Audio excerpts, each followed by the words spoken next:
Mackenzie. I'm a board member at Bloomingdale School of Music. It's probably one of the things in my life that keeps me grounded and makes me realize that there's more to life than just the harries of like work and craziness and stress. And so I'm pleased that you're all here tonight for what is one of our biggest fundraisers of the year. You guys know in the program and everything, give money, give money, give money. And I'm super, super excited because it's not often that you work with colleagues that you can call on to do a favor. And especially colleagues as wonderful as Deborah Roberts.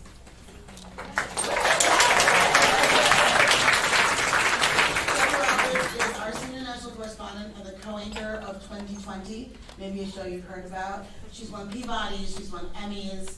But I want to talk about something, not her accolades, right? Today is all about honoring the teachers that have worked with us. And for those of you who don't know, Deborah's also a best-selling author who wrote a book about what teachers mean to them. So I had the chance to talk to some colleagues because what I know about Deborah is what I've learned from her, but I wanted to know what some of our colleagues felt. And so one colleague said that Deborah is a master class in class. Another colleague said that Deborah, through the crazy deadlines, is someone who always remains herself, is always true to herself, and is always kind. And so I thought about those things, and I thought how great Deborah would be for this event. And my own experience with Deborah is, not only does she stand up for herself with grit and class and wisdom, and always have a way to make things better, but she is nurturing and kind and teaches others and is willing to bring people along for the ride. And I think that's what part of this igniting the music is, that we want to ignite all of you to bring all of our students along for the ride. So please help me welcome Deborah Roberts.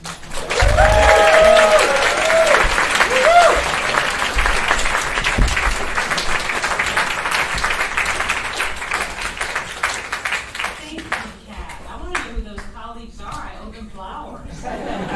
Wow, thank you so much. It is such a pleasure to be here. Good evening, everybody, and welcome to Bloomingdale School of Music's annual spring benefit, Ignite the Music, which is another way of saying we're going to warm things up in here. Let's go. And some great inspiration. So we are so thrilled that you're here. This evening we are going to celebrate the heart and soul of Bloomingdale, the legacy faculty members. They are nothing short of remarkable educators. I've read about them and I am just blown away. I can't wait. People who have devoted decades to nurturing the musical talents of our community, shaping countless lives along the way. And I am just so thrilled to be part of this because, as Kat said to you, I wrote a book called Lessons Learned and Cherished, The Teacher Who Changed My Life. And it was such an opportunity to reflect on those educators who really just changed people's lives. As we honor Catherine Hoffman, Mark Peloquin, Roberto Hidalgo, Judith Olson, Karuru Hunata, and Monica Verona, you're not only going to hear their impact on generations of Bloomingdale musicians, but witness it through performances by current students and alumni. It's a special evening to me, as I said personally, because I am a huge admirer of educators. After writing my book, I was just, if nothing else, it was reinforced in my mind that they can actually change the trajectory of students. My book contained 50 stories from accomplished people about that moment in their lives when a teacher or an educator said something, did something, or better, saw something in them that actually just changed their trajectory. If you're fortunate, and so many of us are, thankfully, you've met a remarkable educator who made a lasting impact on you. Some have even said that that special teacher saved their lives. We know that so often it is the arts where a lifeline is found for students. For some students, music in particular is a reason for them to get out of bed and get going, to get to school. It literally transforms their educational experience. I remember so fondly many years ago playing the clarinet when I was in grade school and in middle school, and I was like fighting for that first chair all the time. I don't know if I can even remember how to play clarinet now. I moved on to high school chorus, but those are moments that brought such joy to my life. And tonight, we are going to honor those who have helped make those valuable connections. I also want to introduce our trophy person tonight, someone many of you may know. She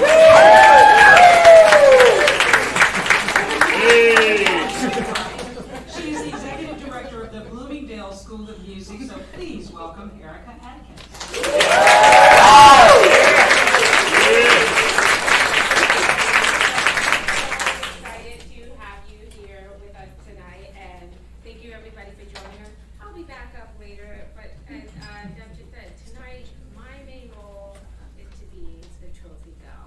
Keep me up here a couple more times. Thank you so much, everybody.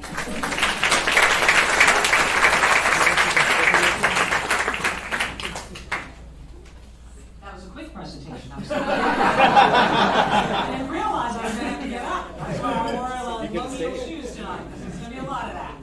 All right, Catherine Hoffman first joined Bloomingdale in 1973, shortly after the school moved into the brownstone they now call home for 50 years. Suffice it to say, she was probably a student herself when she started.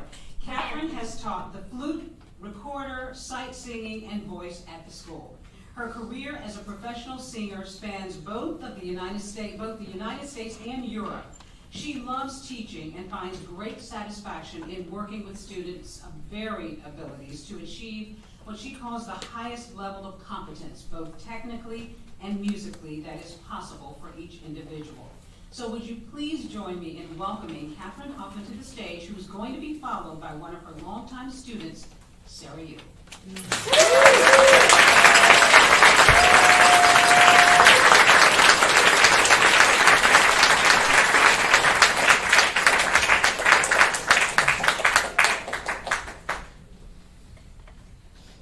I began teaching at Bloomingdale a half-century ago, shortly after the move from the church on West 105th Street and Amsterdam Avenue to West 108th Street, when it was called the Bloomingdale House of Music, and was much smaller and more intimate. David Greer, the founder and then director of the school, asked me to teach a sight singing class that could retain students for a full year. So I began as the sight singing teacher and one of two voice teachers. I then continued to teach flute, recorder, and chamber music. I've always loved the variety. David established values for the school that remain in place. I'm sure he would have appreciated the development and expansion of the wonderful new projects that now are a part of the Bloomingdale School of Music. At a time when there were fewer programs, David was able to attend all of the music sharings and remember the progress of every student. That was quite remarkable. He encouraged students and faculty to perform as much as possible, and it meant a lot to me to be able to give vocal recitals at the school and include other faculty members. I feel that the school has always welcomed and respected faculty, and it quickly became a place where I could feel at home. My son took cello lessons at the school starting at age 3 and looked forward to his private lessons and classes. I always appreciated the support and flexibility at Bloomingdale while balancing my teaching with an active performance career as a professional singer, and I love the variety and the commitment for both. Running for my teaching schedule to sing in an opera oratorio was a great pleasure. I always loved the way my students develop musically and personally at whatever level they find themselves. The inclusion of students of varied ethnicities, sexual orientations, financial needs, and ages was always important to me and has been a strong value of the school since its inception. I am particularly impressed with the school's continued financial aid program.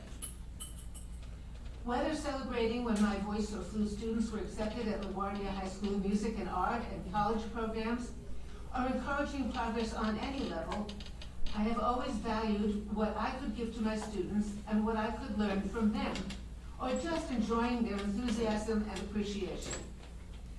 The 3 8-year-old children in a recorder ensemble of mine many years ago were so excited about learning and choosing their performance pieces that they came up with a name for the group, which was the Tremendous 3. I focus on musicality and technique that permits that to develop, but I also love watching the personal development of my students who have ranged in age from 5 to 83, especially when they have worked with me for many years.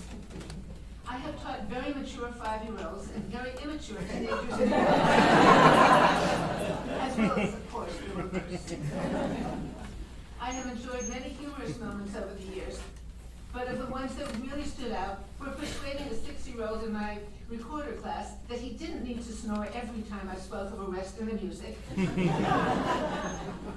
Or convincing David Greer that babies don't just fall out when he was concerned that I might give birth on the 5th floor in my 9th month of pregnancy.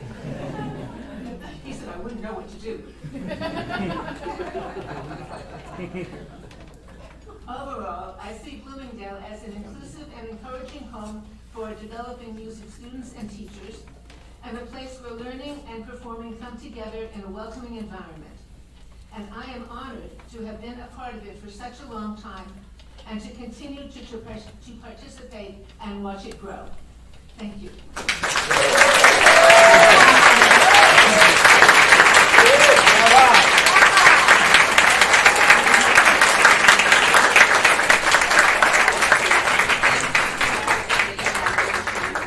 Over the years, and we're thrilled to present you with this honor. And thank you so much. Of course.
fun. Over the last 2 decades, Mark has been a resident teaching artist and also a curator of the long-running faculty concert series.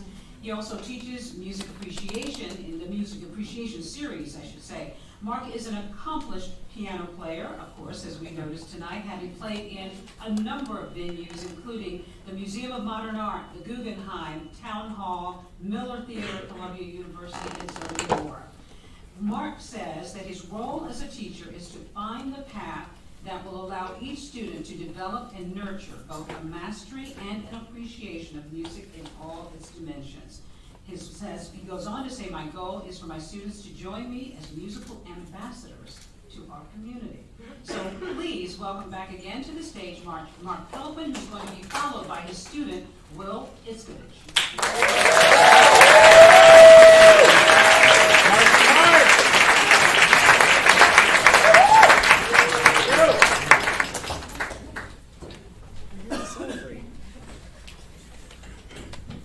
Kathy was tough competition to follow. Thank you very much. I would like to thank Erica and the Bloomingdale administration, as well as Ken Michaels and the board of directors for honoring me and my fellow colleagues this evening. And I want to thank all the performers for making this such a special evening for me and for all of us. My life at BSM has been integral to my development and career as a teacher and performer these past several years. I'm very grateful to Lawrence Davis, the executive director at the time when I was hired, for having so much confidence in my abilities and talents.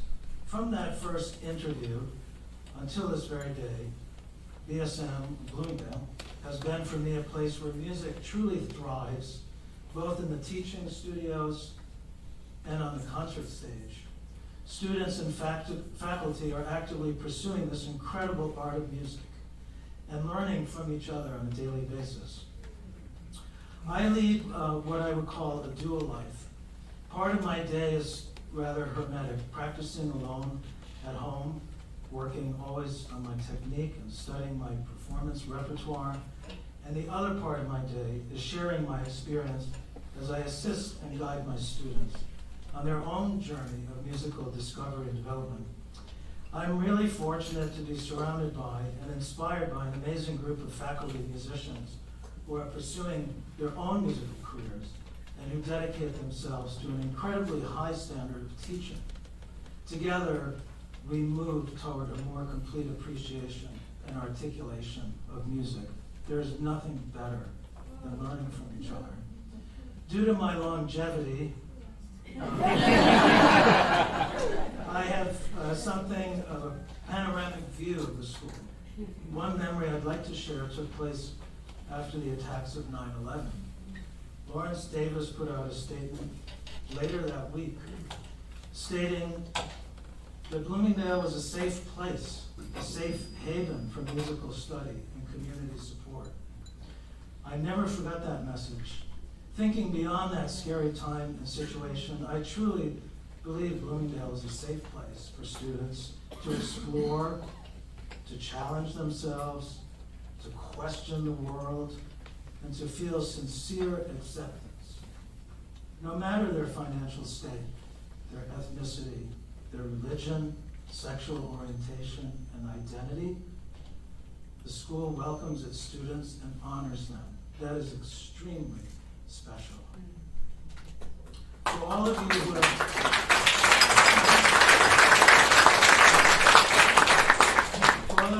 have donated to this event, you can trust me when I say your money could not go to a better purpose.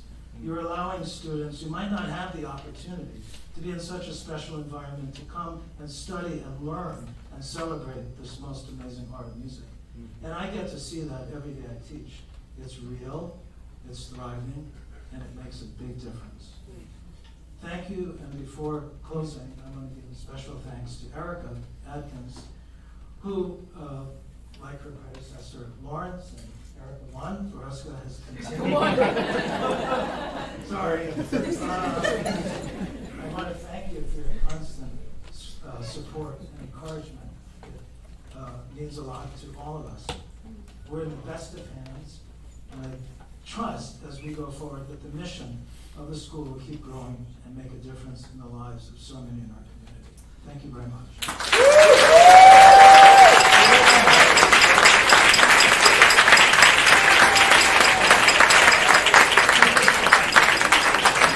I am thrilled to present you with an honor for your year of teaching at Bloomingdale School of Music. Thank you so much.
honoring tonight, none other than Roberto Hidalgo.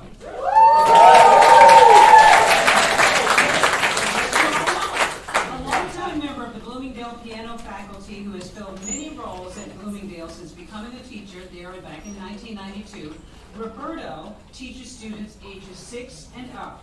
A Mexican-born pianist, Roberto has spent more than half his life performing and teaching in New York City. Yet he often also performs in Mexico at some prestigious venues. Of his teaching, Roberto says, "I have certain vital principles that I believe are important for all students to learn. But above all, from the very beginning, I try to foster the students' expressivity." I like that, expressivity, the ability to communicate through music. So would you please join me in welcoming Roberto Hidalgo to the stage.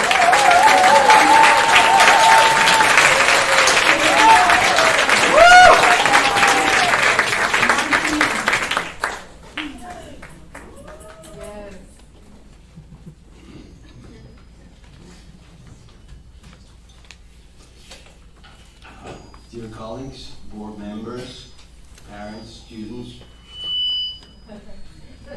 as I stand in front of you, I feel nothing but gratitude for this frankly undeserved recognition.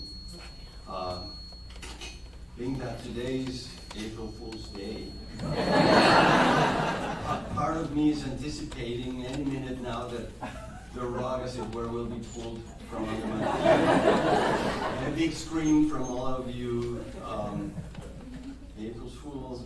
A prank that I will celebrate as much as anyone else because, as I already have said, this recognition is really too much. All I have done, if credit must be conferred, is get older while doing what I love most. Looking at some of the pictures from my first days in school, I do recognize how old I've gotten.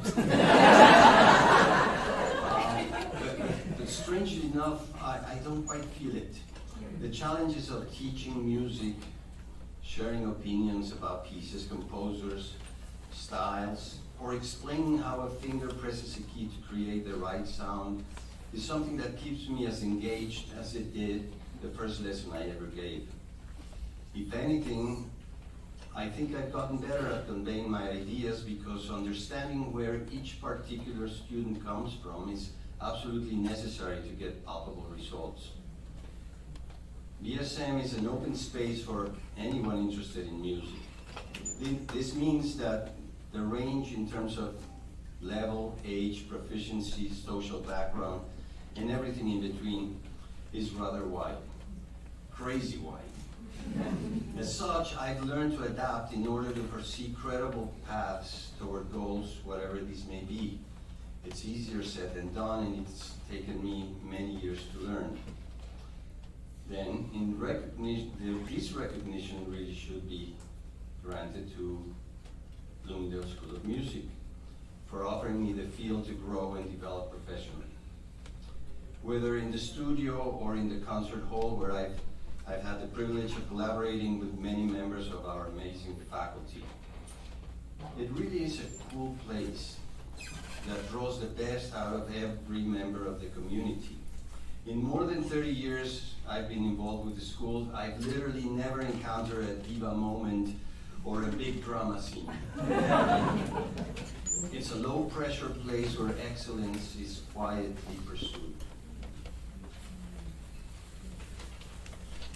BSM is more than a workplace for me. I've also been a parent. My two daughters began their musical instruction here, from early childhood through high school.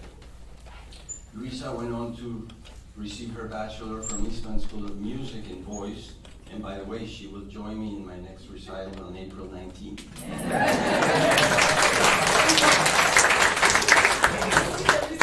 And Inez earned her degree in music production at the University of Michigan. She is also a fantastic bass player and just came back from a 6-week tour playing at an all-girl rock band called Hello Mary.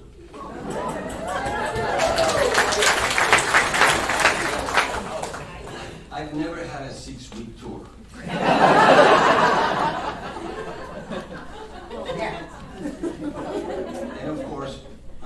to give credit to my beautiful wife, Julieta, who has never stopped believing in my girls and my own musical aspirations. Without you, Julieta, nothing of this would be possible.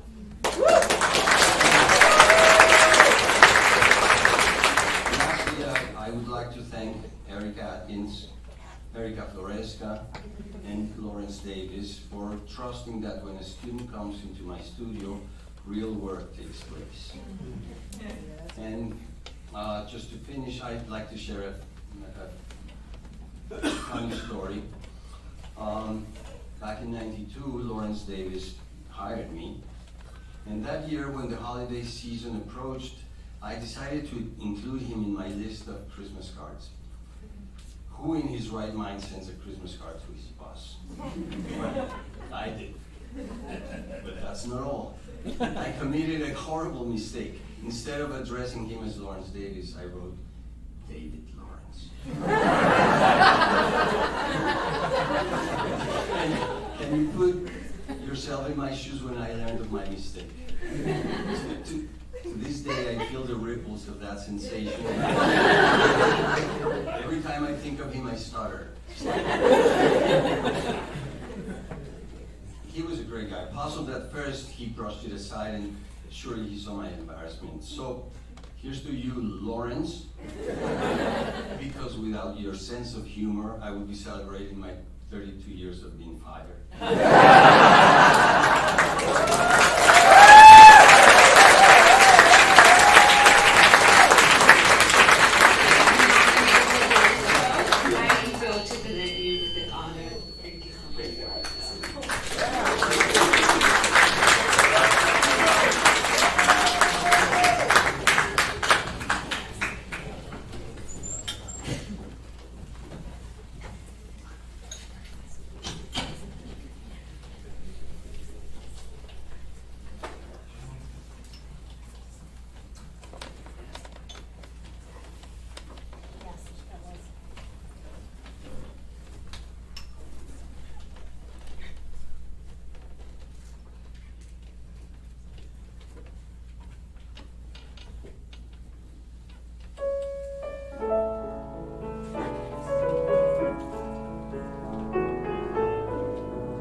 years ago. Performance. Well, as you can see tonight, Bloomingdale is indeed blessed with an incredible array of piano teachers. Next up, Judith Olson, who first joined Bloomingdale back in 1994, is a long-standing member of the Bloomingdale piano faculty and also teaches chamber music at the school. Judith made her New York debut performance with Alexander Schneider conducting Walter Piston's Concertino and has since toured all over the world, North, Central, and South America, Europe, the Middle East, and Korea as a soloist and in collaboration with leading instrumentalists. She's also appeared in major halls everywhere, Avery Fisher, Alice Tully, the Kennedy Center, and at festivals including Bar Harbor, Chautauqua, so many others. Of her teaching, Judith says, I aim to teach the student not just the subject, tailoring my approach to each individual personality. So please welcome Judith Olson, who's going to be followed by two of her students, Kieran Eldridge and Angela Lau.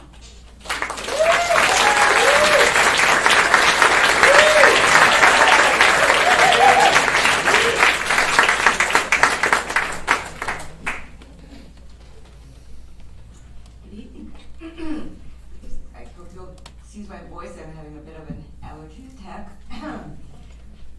Wouldn't my four Scandinavian grandparents be proud? They can see me now. Hello, maybe they can see me now. So in that respect, I guess I feel more entitled to be here. Like many Scandinavians, they settled in Minnesota, rural Minnesota. They don't have towns where I come from. Where I strengthened my future piano fingers by milking cows. Can't believe I said that. After I moved to California, I trained as a violinist for 8 years, then added piano studies when I started college. This is very encouraging to some of my students who think, oh my God, I'm 10 years old and starting too late. And I said, well, you know what, I started in college. I don't add the fact that maybe I have a little more talent, but there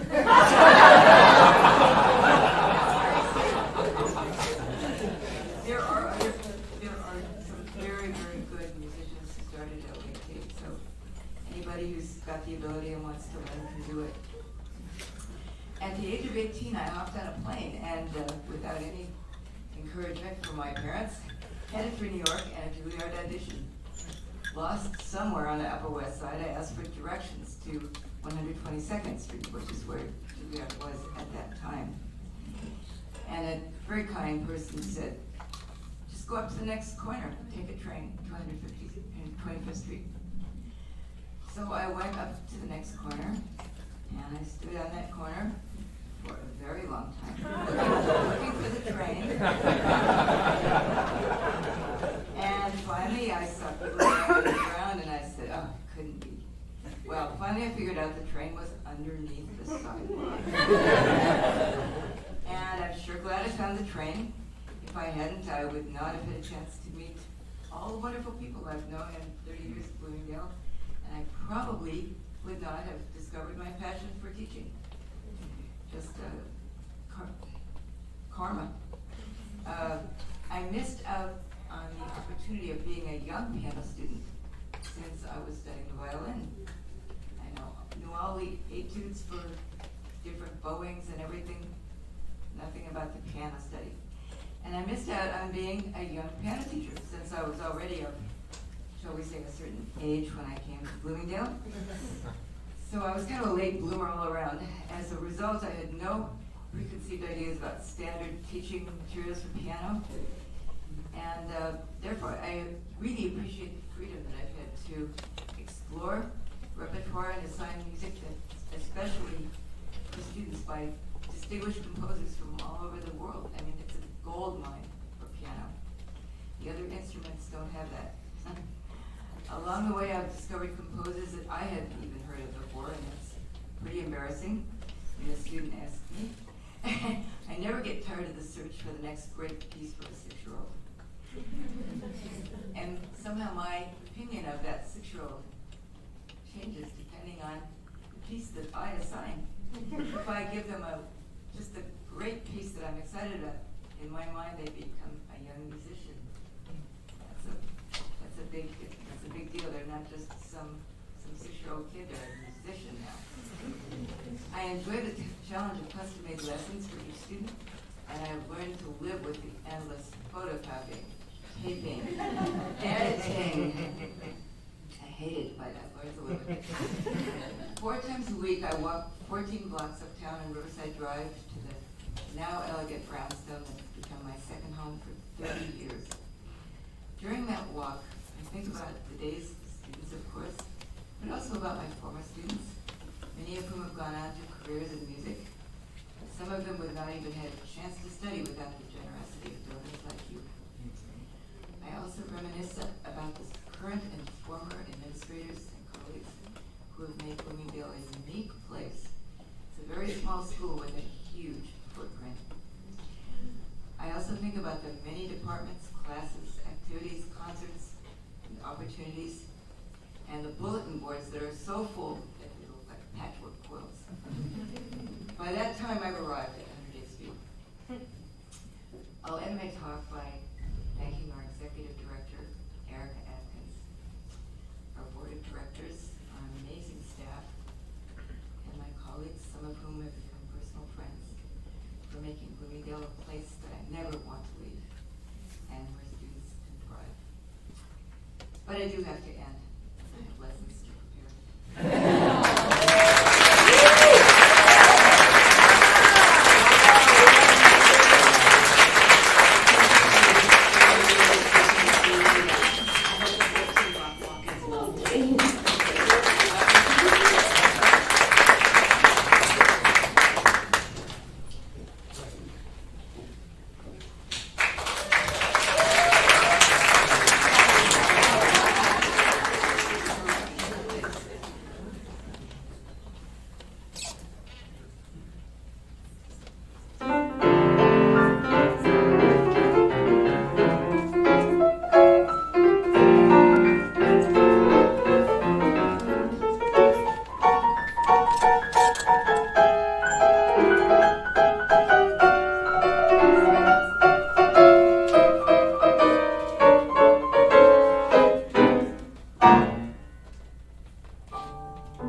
applause for our crew, by the way.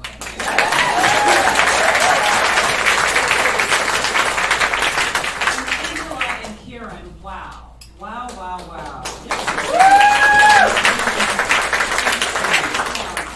Well, one special aspect of Bloomingdale's culture is that faculty members have the opportunity to grow programs at the school. Kaoru Hunata is a perfect example of this. Kaoru joined Bloomingdale in 1996 and teaches flute, chamber music, and is the Project Bridge Coordinator, a program which she's also co-founder of. She began playing flute in 7th grade, having already studied piano for many years.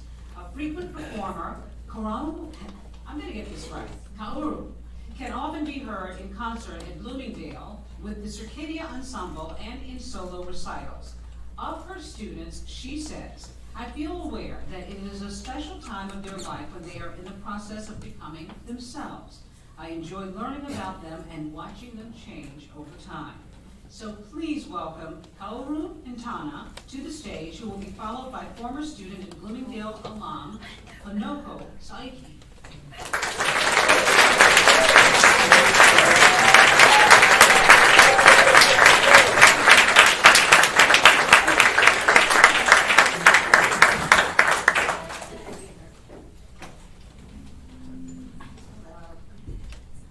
Thank you to Erica and the board and the administration and the staff at Bloomingdale for this special occasion and for the opportunity to reflect on what years at Bloomingdale have meant to me. I moved to New York City right after music school with no intention to teach and not that much interest in it.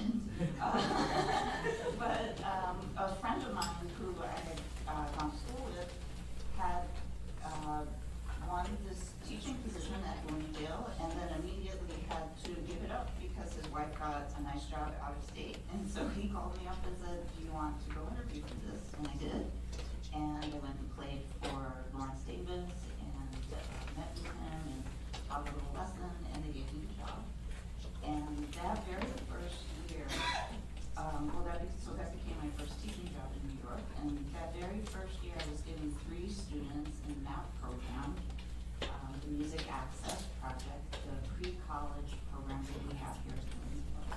And these 3 young women were talented and bright and enthusiastic, and they came from Staten Island and Brooklyn and the Bronx, just for the opportunity to have flute lessons and to take music classes. Watching them grow as flutists from week to week was really exciting, and then over the years, I did teach them for a few years, seeing them grow up as people and then just find their path.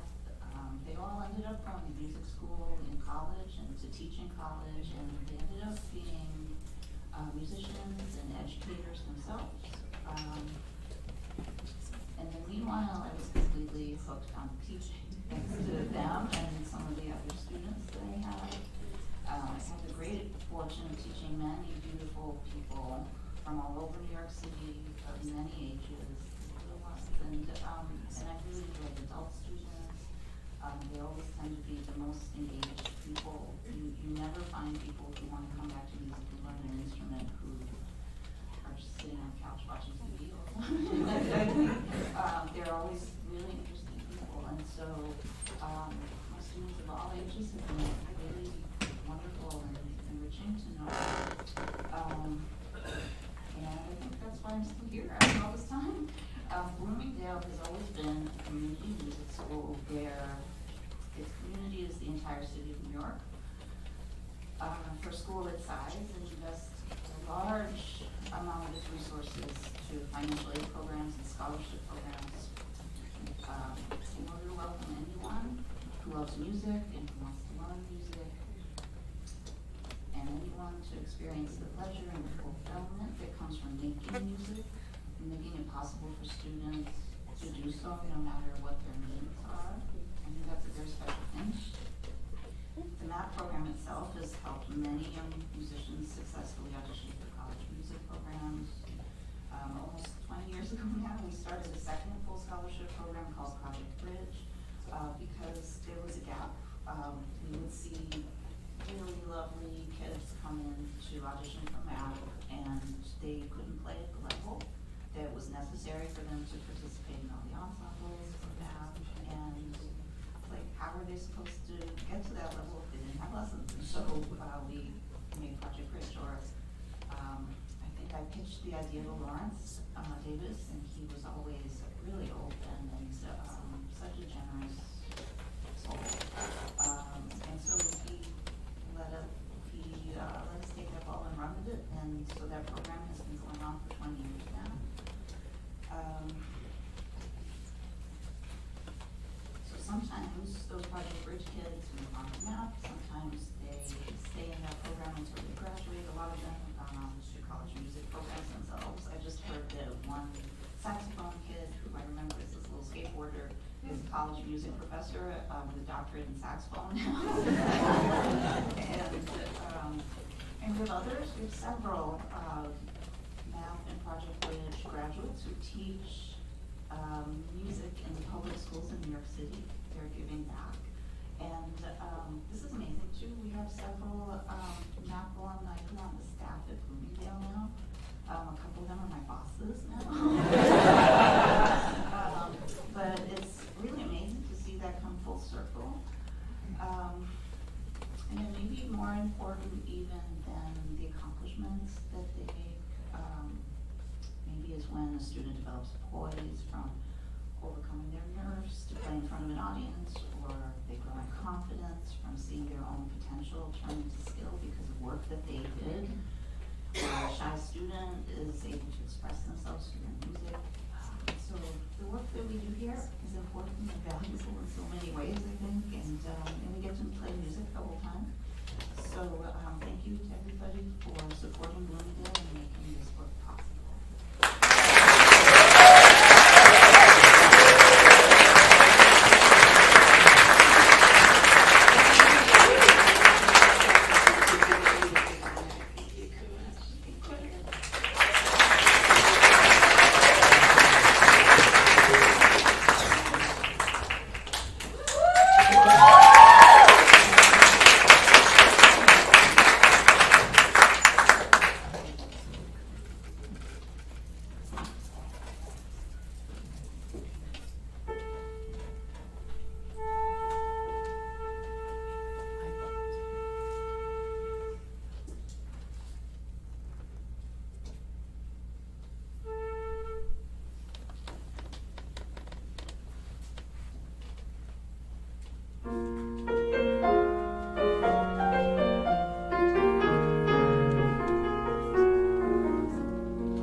that was amazing. If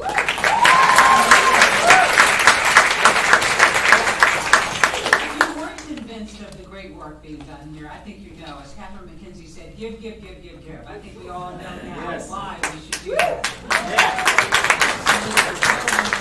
Time now for our final honor of the evening. Monica Verona first joined Bloomingdale back in 1999. She is a resident, oh, somebody likes Monica, there you go. She's a resident teaching artist and director of piano studies at the school and also curates the annual piano project.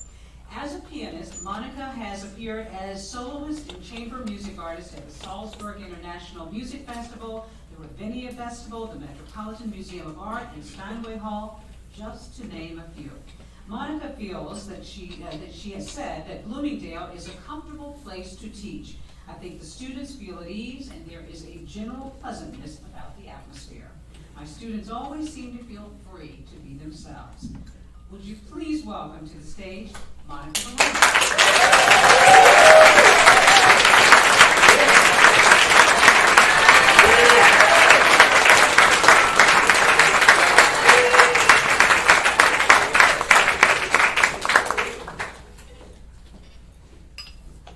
Okay, you guys. Speak up. Speak up. Okay, this is better? Yeah. Okay, I know, I was told to speak into my mic. First, I would like to thank, of course, like my other colleagues did, I'd like to thank Erica Adkins, Ken Michaels, and all of the members of the board of directors for this lovely opportunity to honor my colleagues and myself. And I'd like to say before I read about me, that Bloomingdale is such a special place just because the faculty is, I'm sure my colleagues will agree, the faculty is just spectacular. And the administration is spectacular, and it's one of those places where actually we all like each other and get along. That doesn't happen very often. So, in that sense, Bloomingdale, I mean, it's workable, and we really like our jobs, too. So, my entire life has been informed and motivated by the study of music, art, and literature, but primarily from the study of music. As such, education has been central to my life since I began teaching piano at 15. So in essence, I've been teaching all my life. Even during a break from formal teaching while in college, the skills of teaching were constantly developed through private or ensemble study.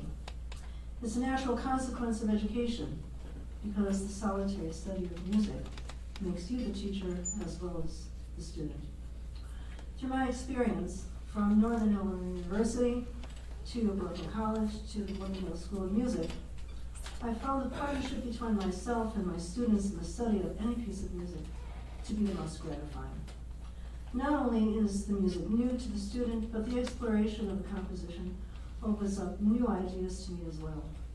It's a spontaneous event, and to learn in the moment, as it were, can be one of the strongest forces in one's development in any discipline. In music, this is essential, since it can motivate any student to a higher level of study and accomplishment. To encourage and assist them to go beyond themselves, to bring the spirit of the music to one's performance. This is the ultimate goal. In more than 40 years of teaching, I can safely say that all of my students have had distinct personalities, which have fueled their progress. Their individuality is inspiration to their studies and brings new perspectives to me as a teacher and as a musician. Some have continued to make a life in music, while others have chosen different careers. Whatever their choice, it's been gratifying to hear from them from time to time and how their lives have progressed. I'm happy to say that those I have been in contact with have been successful. In my career, Bloomingdale holds a prominent place where I've taught and performed for 25 years. I've had the benefit to work with excellent directors and colleagues who are talented and genuine. The mutual support among the faculty and staff distinguishes the environment of Bloomingdale most of all, and it continues to be a real pleasure to be a part of it. I'd like to end my remarks with a few reflections. As the artistic director of the Piano Project concerts, we had our 17th annual Piano Project concert on March 16th. And it was dedicated to the memory of Lawrence Davis, who passed away 10 years ago in 2013. And in my program notes, I wrote a quote from one of his many writings that he used to have online. And I'd like to read it to you now, because I believe it's pertinent to all of us. If you have a powerful motivation to be a musician, trust that. Something about it resonates within you. Listen to that. Believe in your ability to master your craft, and then work really hard at it. No time will be wasted. Every bit of work you put into it, you'll get back tenfold. And I believe that that applies to all of us at Bloomingdale, because all of the faculty and staff were musicians, and well-trained musicians. We got bitten by the music bug early, and despite any kind of adverse reaction, like, why do you want to do that? It's so risky, there's no guarantee, it's a lonely life, you know, I should be making money.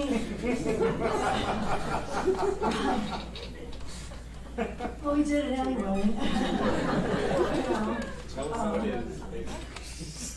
and the rewards, you can't buy those rewards. They're just with you forever.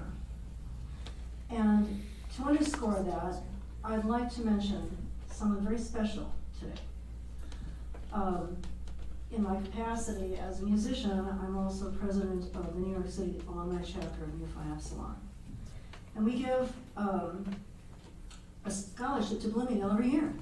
And we present that scholarship winner in our annual concert in December, our Father's Day concert. And these students that have been given our scholarship, they're great. They're really great.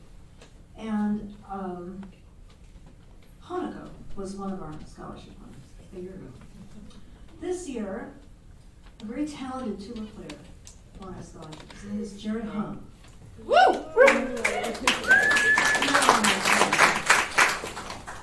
When I got here tonight, I saw Jared, and I was so proud and pleased when he told me that he just got accepted to the Juilliard School of Music for graduate.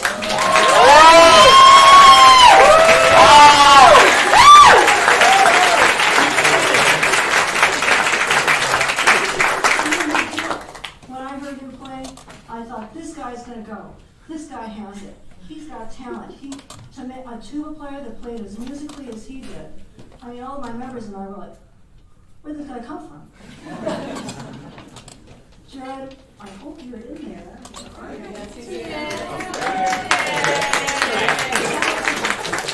And best of luck. Thank you.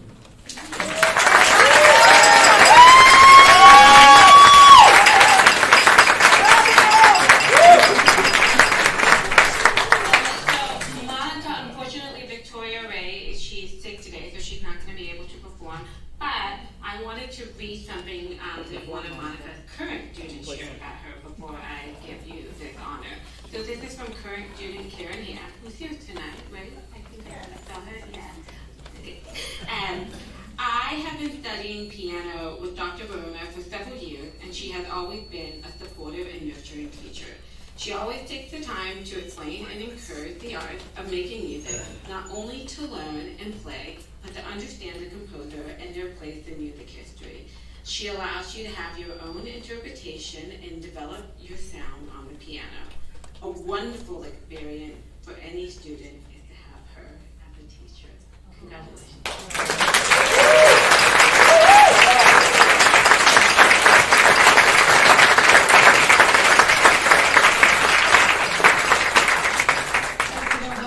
Because you should close out the evening. It's been such a great honor. So please stand up.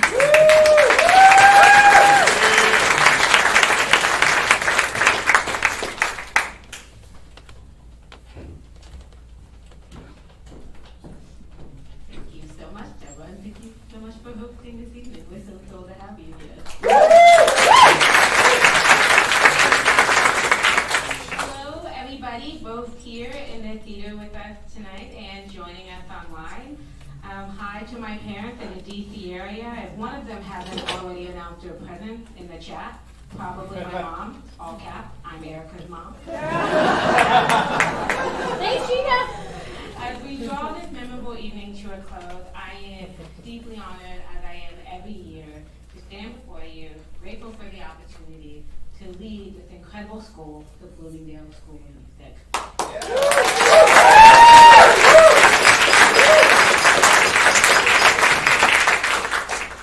Catherine Hoffman, Mark Pellegrin, Roberta Hidalgo, Judith Olson, Karu Hinata, and Monica Verona.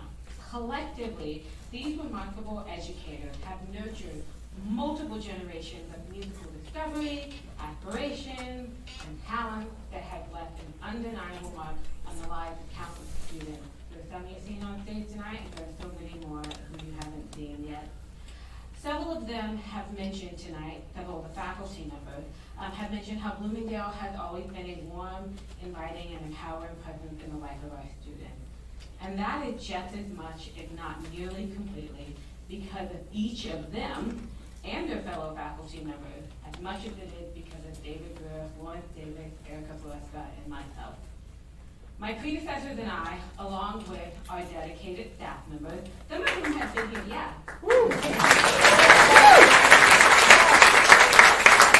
Some of whom have been here long enough to work with several of us, or maybe study under some of us and work with some of us. And we all work together to create access to the high-quality music education that Kathy, Mark, Roberto, Judith, Karu, Monica, and their fellow faculty members provide, some of whom are in the audience with us here tonight.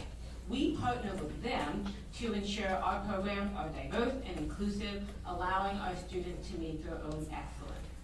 And the way that we do this is through our generous scholarships and financial aid program. The programs, General Financial Aid, MAP you've heard mentioned tonight, Project Bridge you've heard mentioned tonight, ensure that these talented students, regardless of their economic status, can pursue their passion for music and receive the support they need to excel.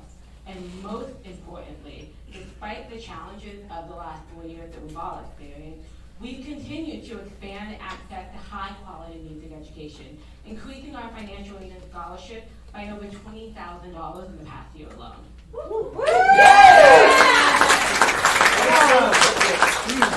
Give it up for financial aid. But access at Bloomingdale goes beyond financial aid. It's about creating a nurturing and inclusive environment where students of all backgrounds feel welcome and supported.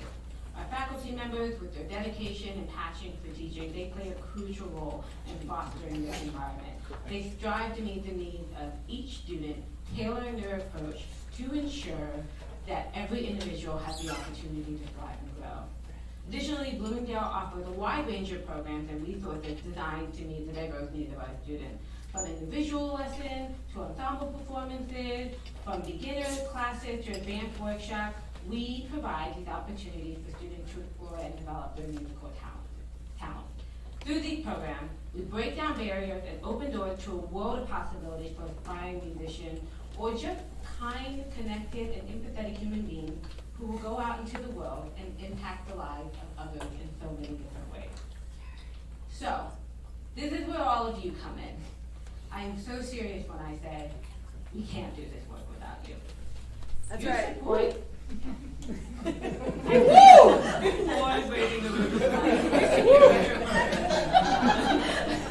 Your support and donations are key to allowing us to provide access. If you haven't already, please consider donating to support Bloomingdale's mission of providing open access to high-quality music education to anyone who seeks it, regardless of economic status, ability level, ethnicity, or religious affiliation. A donation of any size truly makes an impact. A donation of $25 will help us provide materials and supplies to a student. And if you've ever had to purchase sheet music, I think you know how meaningful that is. It's all right. Like a round of applause for sheet music. And you may be asking, but Erica, how would I do that? Well, we've got some options for that. So if you all look in your programs today, tonight. For those of you who are here in person, we do have pledge cards, as well as these beautiful, gorgeous Bloomingdale pins that match my outfit, not intentional. She's changing the world. You can feel free to write out a pledge and a staff member will collect it on the way out the door. You can also visit our website, www.bsmny.org/ignite4music. It's not too late to get. And there's still plenty of time to bid on the raffle. For those of you who are in the room, Yes. when you walk out the door, the raffle's going to be out there waiting for you. And for those of you online, please check out the link and you can bid on the Met ticket or get a Coach bag. There's a lot of great opportunities in here, and I still haven't put in my bid, so I'm obviously going for the bag. So thank you so much. I'd like to extend our deepest gratitude to our donors and sponsors for this event. Thank you so much, and those of you who are in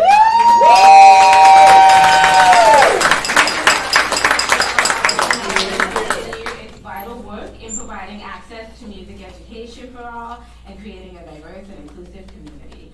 A special thank you goes to our fire share sponsors whose commitment and dedication have played a pivotal role of the success of tonight's event. So thank you to Ken and Lenore Michaels.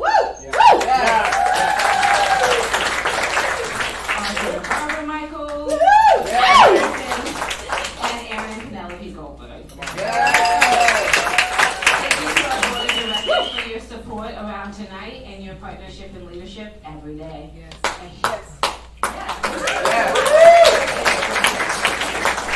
A huge shout out to Bloomingdale's amazing staff for their work day in and day out to keep Bloomingdale going, especially those who made tonight's event possible. Thank you, Gloria, Noelle, Dana, Justin, Eli, Magda, Grace, Jackie. Thank you so much. Everybody!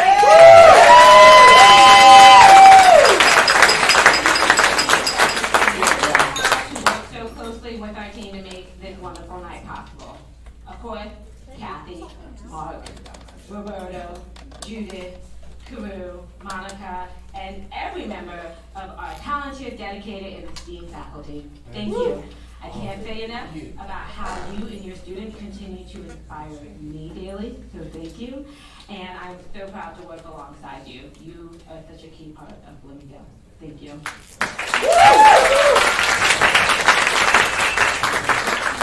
Thank you all for being a part of this extraordinary night in our community.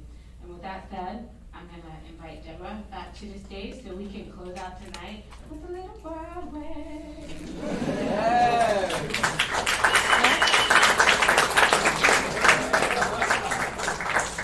Thank you, but I think you should close it out with those boots. All right, well, thank you, Erica. Thank you all so much for having me here tonight. You've already seen Mark Pelican accompany a few folks here tonight. He is the go-to accompanist, especially in the vocal department. Over the last 5 years, Mark has worked closely with the Bloomingdale Voice Department Coordinator, Christine Browning, to support and grow Bloomingdale's Broadway ensemble. She's also a Jim who helps students find genuine joy in their musical development. So, would you please welcome back here Mark and, of course, the Broadway ensemble to the stage, accompanied by wonderful Mark.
Right here, right here.